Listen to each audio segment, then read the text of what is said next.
नामचिंतनाचा फायदा काय तुम्हाला सांगतो ऐका. काय झालं बघा, एका जंगलामध्ये एक कृपा सिंधू नावाचे साधू राहत होते.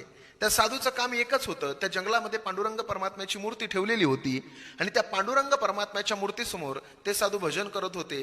दिनरजनी हाची धंदा गोविंदाचे पवाडे, रात्र न कळे साधूची जीवन काय असतं महाराज, फक्त देवाचं भजन करणं. आणि त्या पांडुरंगाच्या समोर रोज देवाचं भजन करायचं, रोज भजन करायचं. एक दिवशी त्या साधूला दुपारच्या वेळेला भूक लागली. साधू गावाच्या दिशेने निघाले. गावाच्या दिशेने जात असताना मंद मंद पाऊस पडायला लागला. त्या पडत्या पावसामध्ये साधूचं भजन चालू होतं आणि साधू गावाच्या दिशेने निघाले होते.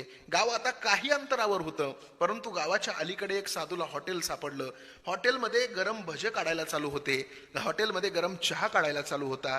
साधू चलता चलता भजन करत गावाच्या दिशेने निघाले होते. कुठंतरी भिक्षा मागायची, आपल्याला जेवायला मिळणार आहे. पण त्याच वेळेस त्या हॉटेल मालकानं साधूला बोलवलं. साधू हॉटेल मालकाच्या जवळ गेले. हॉटेल मालकानं साधूला विचारलं, बाबा आपण भजे खाणार का? होकारार्थी मान साधूनं हलवली. हॉटेल मालकानं साधूला एक प्लेट भरून गरम भजे दिले. साधूनं भजे खाल्ले, पोटाला अन्न मिळालं आणि ज्यावेळेस अन्न मिळालं त्यावेळेस साधू जंगलामध्ये निघाले.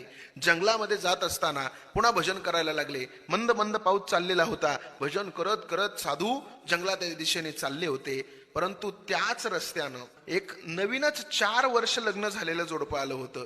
नवऱ्याच्या हातामध्ये छत्री होती. मी पावसानं भिजलो तरी चालेल, पण माझी बायको भिजली नाही पाहिजे, अशी त्या नवऱ्याची धारणा होती. साधू तिथून निघाले होते, भजन करत होते. भजन चालू होतं आणि भजन चालू असताना त्या ठिकाणच साधू हे पुढे चालत होते. ते नवरा बायको समोरून येत होते. नेमकं साधू भजन करत असताना, भजनाच्या आनंदामध्ये उडी मारत असताना त्या साधूची उडी एका खड्ड्यामध्ये पडली. त्या खड्ड्यातलं पाणी उडालं आणि त्या बाईच्या अंगावर गेलं. त्या बाईच्या मालकाला प्रचंड राग आला. राग एवढा आला की त्या मालकानं सांगितलं, छत्री पकड, याच्या 2 कानाखाली लावतो. बाईनं सांगितलं, मालक नका त्याला मारू, साधू बाबा आहेत, देवाचं भजन करतायत, कुठं नादी लागतात त्याच्या. बायकोचं ऐकलं नाही. नवऱ्यानं त्या ठिकाणं छत्री बायकोच्या हातात दिली. बायकोनं छत्री हातात घेतली. नवरा समोर आला, साधूच्या 2 कानाखाली लावल्या. साधू खड्ड्यामध्ये पडले, गुडघे फुटून गेले, रक्तबंबाळ शरीर झालं. साधू तिथून पुढे तसंच भजन करत करत पुन्हा जंगलामध्ये गेले. पांडुरंग परमात्म्याच्या समोर साधू उभा राहिले आणि साधूनं देवाला मात्र प्रश्न सुरू केले. साधू देवासोबत भांडण करायला लागले. अरे देवा, तुझी भक्ती करणाऱ्या माणसाला मार खावा लागत असेल, तुझी भक्ती करणाऱ्या माणसावर अन्याय होत असेल, ह्या जगामध्ये तुझी भक्ती करायला लोक घाबरतील. हे भांडण त्या साधूचं पांडुरंग परमात्म्याच्या मूर्तीसमोर बसून चाललेलं होतं. पण माझ्या दादानो, 4च वर्ष झालं होतं या नवरा बायकोच्या लग्नाला. जवळच होता त्यांचा बंगला. दोघंही बंगल्याची एक एक पायरी चढत होते. शेवटची पायरी तो माणूस चढत होता.